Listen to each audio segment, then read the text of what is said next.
2002 Korean ലാംഗ്വേജിൽ ഇറങ്ങിയ ഒരു മിസ്റ്ററി റൊമാൻറ്റിക് മൂവിയാണ് ഡിസിഷൻ ടു ലീവ്. ഡയറക്റ്റ് ചെയ്തിരിക്കുന്നത് പാർക്ക് ചാൻ വുക്ക് ആണ്. ഓൾഡ് ബോയുടെയും ഹാൻഡ് മെയ്ഡിൻ്റെ ഒക്കെ ഡയറക്ടറാണ്. അപ്പോൾ തന്നെ അറിയാതൊരു നോർമൽ സിനിമയായിരിക്കത്തില്ല. ഇതിൻ്റെ ഒരു മേക്കിംഗ് കൊണ്ടും ഇതിൻ്റെ ട്രീറ്റ്മെൻറ്റ് കൊണ്ട് കൂടിയാണ് ഈ സിനിമ ഒരു ഡിഫറെൻറ്റ് മൂവി എന്ന് പറയുന്നത്. സിനിമയുടെ പ്ലോട്ട് എന്ന് പറയുന്നത് ഒരു മലമുകളിൽ നിന്നും ഒരാൾ വീഴുകയാണ്, അവിടെ നിന്ന് മരിക്കുകയാണ്.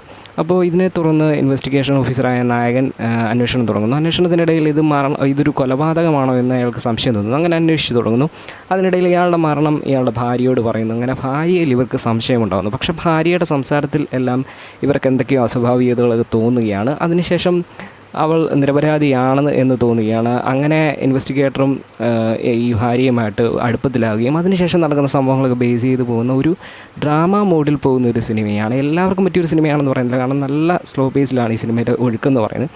അതുപോലെ തന്നെ ഇതിൻ്റെ സ്റ്റോറി ടെല്ലിംഗ് ആണെങ്കിൽ പോലും നോർമൽ സിനിമകളിൽ കാണുന്ന പോലെ അല്ലാതെ വെറൈറ്റി ഒരു രീതിയിലൊക്കെയാണ് പിടിച്ചിരിക്കുന്നത്. ഇത് കണ്ടു കഴിഞ്ഞാൽ ഇതെന്താണെന്ന് നമുക്ക് പറയാൻ പറ്റത്തുള്ളൂ. ഈ സിനിമ കണ്ടു കഴിഞ്ഞാൽ പോലും ഇതിനൊരു എക്സ്പ്ലനേഷൻ വീഡിയോയുടെ ആവശ്യമാണ്. ഞാനും സിനിമ കണ്ടു കഴിഞ്ഞിട്ട് എക്സ്പ്ലനേഷൻ വീഡിയോ കണ്ടിട്ടാണ് എനിക്ക് ശരിക്കും പറയാൻ സിനിമയുടെ പകുതി ഭാഗങ്ങളും മനസ്സിലായത് തന്നെ. നല്ലൊരു സിനിമ തന്നെയാണ്. ഇങ്ങനത്തെ വെറൈറ്റി ആയിട്ടുള്ള മൂവീസൊക്കെ കാണാൻ താല്പര്യമുള്ളവർക്ക് ഉറപ്പായിട്ടും കണ്ടിരിക്കുന്ന ഒരു സിനിമയാണ്. കാണാത്തവരുണ്ടെങ്കിൽ ഒന്ന് കണ്ടു നോക്കുക.